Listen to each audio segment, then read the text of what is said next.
Hey everybody, this is my forecast for Virgo for November 2013. So Virgo, we start out with Mars in that first house. Mars is an action planet, so you will be assertive and aggressive and ambitious. It's there. You're just intent on getting to whatever it is that you have on your mind, whatever goal that you have set for yourself. You're really ambitious about it. You're really intent on getting this. Like there's a drive in you, and you have to do whatever this is. You, I don't know what it is, but you really want this. And so, along with that, I have to say that that's what Mars does for you, gives you a drive. But I feel also that at first, there may be some type of stress factor, maybe some type of inner conflict that's going on with you. I don't know if that's what's going to give you your drive, that something is stressing you out, or there's some inner conflict, and so I don't understand, but that's what I feel. I feel like the stress factor and the inner conflict. But Mars makes you ambitious, it makes you assertive, it makes you aggressive, and it makes you go after your goal. Okay, it just gives you that energy. Okay, but I don't know why I'm feeling that. I'm feeling okay.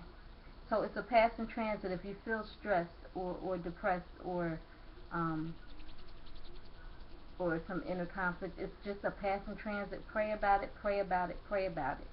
Okay. It's just a passing transit. That's what. It doesn't have to be that way. That's just what I feel. But I see that you're ambitious and that you're going to go after your goal. It's something that you're thinking about, that you're dwelling on, and you really want it. And that's a good thing. A positive. I'm hoping it's a positive thing. Yeah. Um. Okay. Now we have your third house. We go to the third house. Everything is there. New moon, sun, solar eclipse, Saturn, and Mercury retrograde. So, new moon brings new things. The sun is your focus. That's your spotlight. You're focused on the third house of communications, because that's what the third house is, all about communications, the way you think, the way you speak. Vehicles, short distance travel, friends, siblings, and neighbors. It's just that house of communications, any type of way.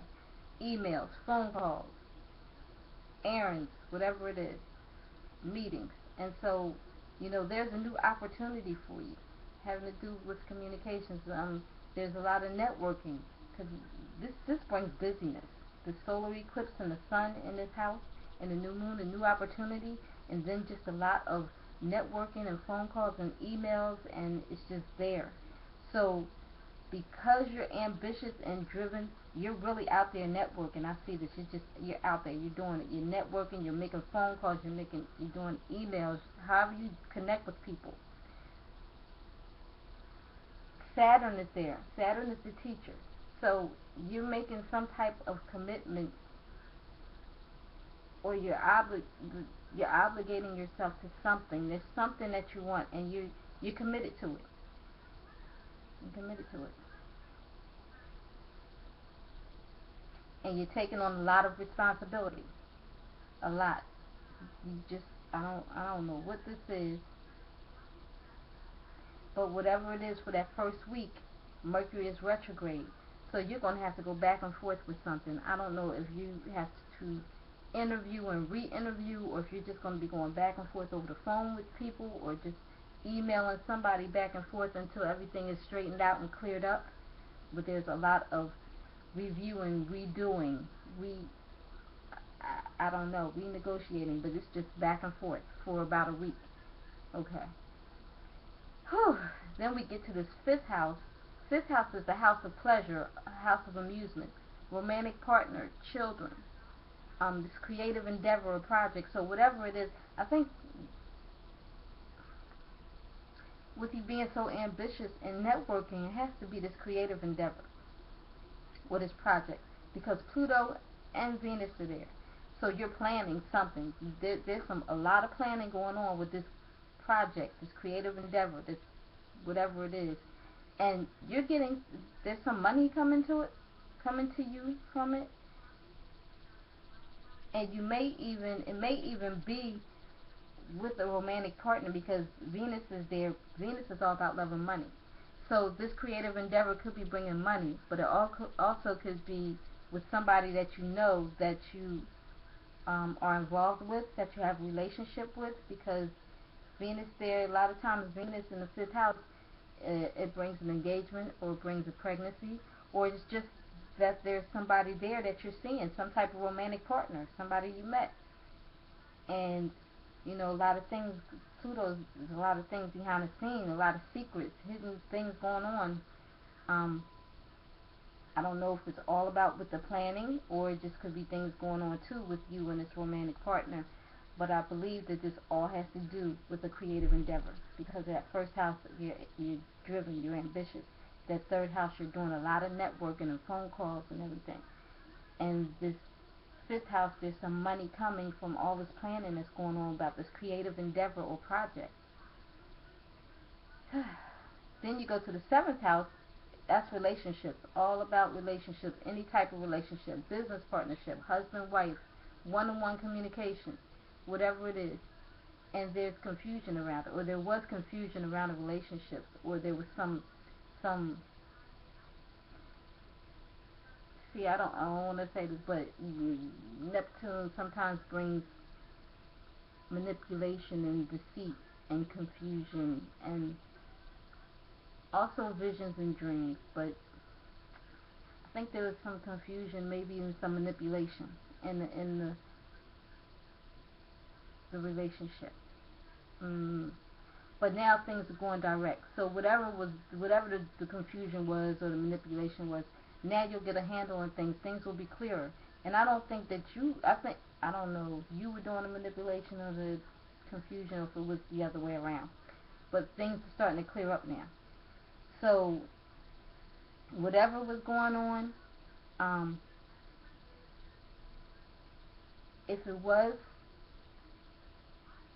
anything other than truthful or honest, now it will clear up, and things will come out and be revealed in this relationship, or this business partnership, or this one-on-one communication, whatever it was, I don't know.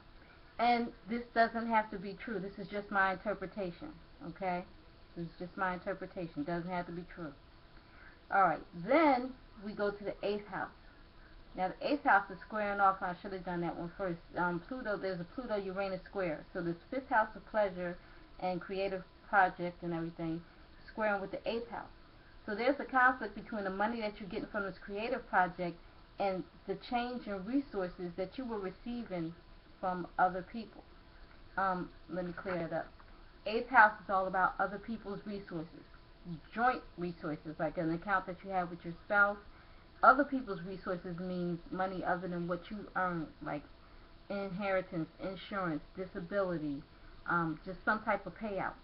Okay. Also, 8th house is intimacy and anything psychological and change and transformation. But here, this 5th house squaring with the 8th house,